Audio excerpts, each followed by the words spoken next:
Page number 34. Continued. Development of poetry in the age of Chaucer. Among the contemporaries of Chaucer, the pride of place is given to John Gower, William Langland, and John Barbour, Barbour of Scotland. In the sphere of poetry, these poets left behind a rich harvest of literature, and their contribution to English poetry is quite substantial. John Gower, from 1330 to 1408. John Gower, of a Kentish family and a man of some wealth, probably lived mostly in London and was well known at court in his later years. He became blind in 1400, died at the Priory of St. Mary's Overies, Southwark, and was buried in the church, now St. Xavier's, where he is commemorated by a fine tomb and effigy. He was a friend of Chaucer, who called him Moral Gower. His contribution, that is John Gower's contribution. Gower occupies an important place in the development of English literature, though it is Chaucer who played the most important role in this direction, yet Gower's contribution cannot be ignored. He was an intensely literary figure of the times and was the typical average poet of the century. He was nicknamed as Moral Gower by Chaucer for his propensity for didacticism. Didactism,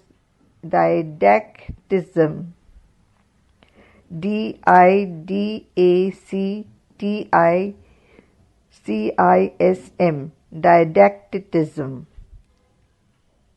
He was a scholar and a craftsman of distinction. He was the friend of Chaucer, though as an artist he was inferior to the great master. He wrote extensively and acquired a kind of false esteem by reason of his quantity. He was primarily interested in nothing and displaying the vices of his generations, and was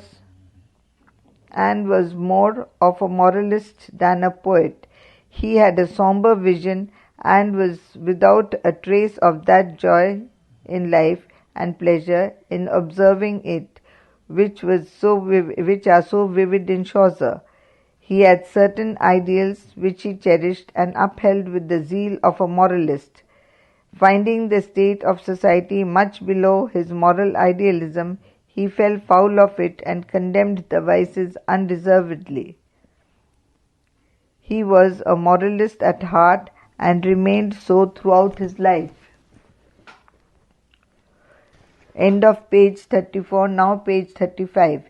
Gower wrote 3 works which are in different languages. These works of Gower are noteworthy, for they illustrate the unstable state of contemporary English literature.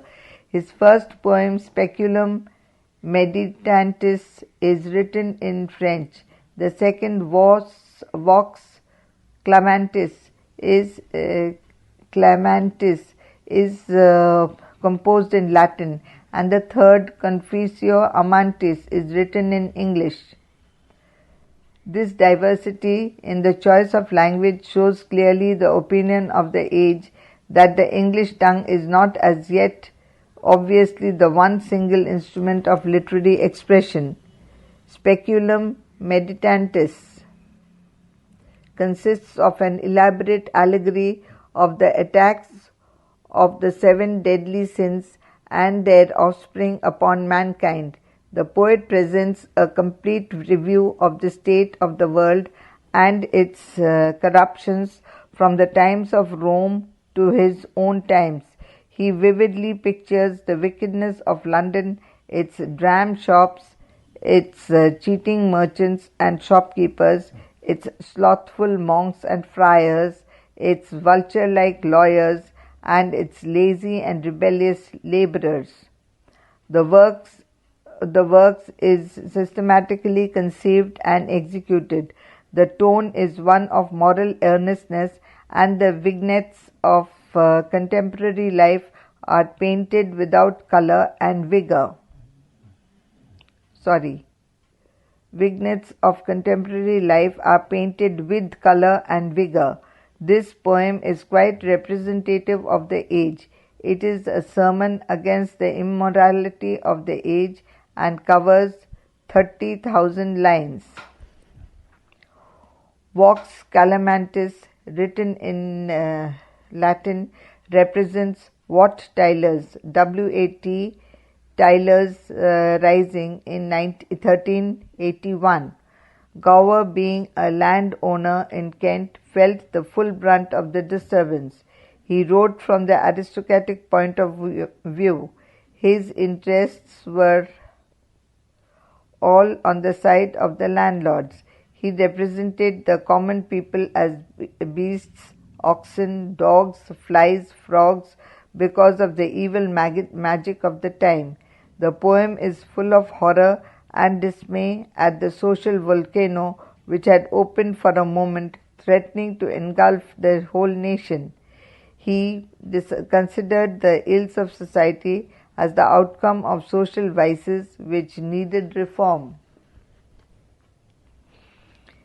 There is no need to dwell much upon the poetical style of Gower's Latin poems. Judged by the medieval standard, Vox Calamantis is fairly good in language and in meter, but it appears that a very large number of couplet and longer passages are borrowed by the author without acknowledgement from other writers, and that lines from which Gower has obtained credit are in many cases taken either from Ovid or from the medieval writer of Latin verse as Alexander Neckham, Peter de Riga, Godfrey of Viterbo, or the author of Speculum Sterlorum, passages of 6 to 8 lines being often appropriate in this manner with little or no change. It is certain that Gower could write very fair Latin verse, due allowance being made for medieval licenses, but we must be cautious in giving him credit for any particular passage.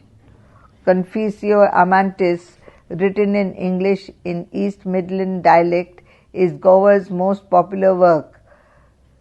The most noteworthy point of Confessio Amantis as compared with Gower's former work is the partial renunciation by the author of his didactic purpose.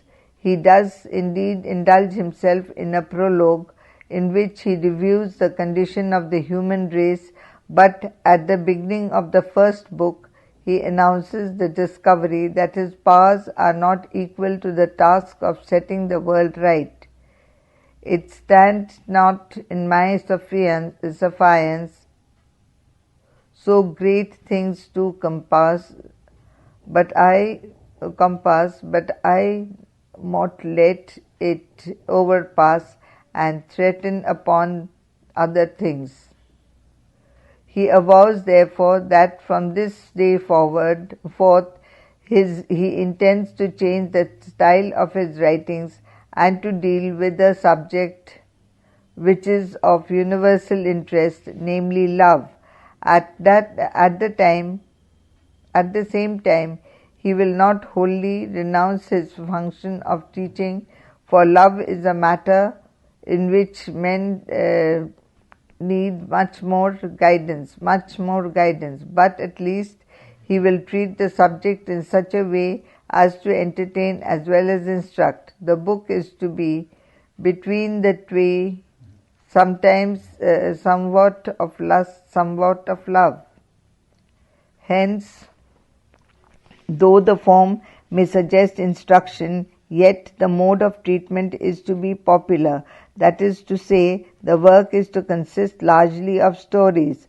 Accordingly, we have in Confessio Amantis more than 100 stories of varying length and of every kind of origin, though told in a simple and pleasing manner by one who clearly had a gift for storytelling, though without the dramatic humor which makes Chaucer's stories unique in the literature of his time. The framework too is in which these stories are set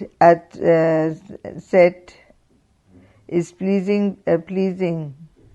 The work is a collection of stories like Chaucer's The Canterbury Tales and covers 40,000 octosyllabic lines.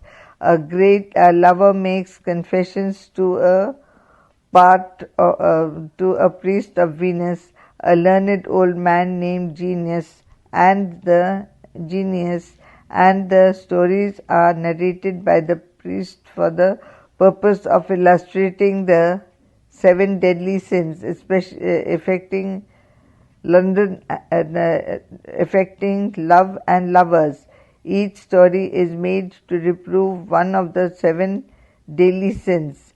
Many of these are so good that for centuries Gower ranked with Chaucer as a prince of poets. End of page 35. Now page 36.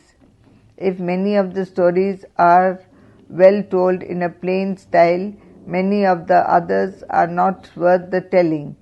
The poet's reflections are not trite and prosaic, and his sense of the appropriate is so erratic that he uses the story of Primus Perennius, and this be to illustrate the vice of contact, that is, hasty passion, as if Perennius had killed himself in a fit of temper. Worst of all, he cannot get out of the tetrameter couplet, even the variety of which it is capable. After a time, the tramp of his well-drilled iambics begins with the fall on the ear, like the sound of a clock striking 43,000. The application of the tales is rather forced. There may be a tone of monotony here and there. However, the work on the table, work on the whole, but the work on the whole is not dull. There are clear, bright passages which give to the work its special charm. Gower has a diffuse style of narrative, but he is brisk and competent.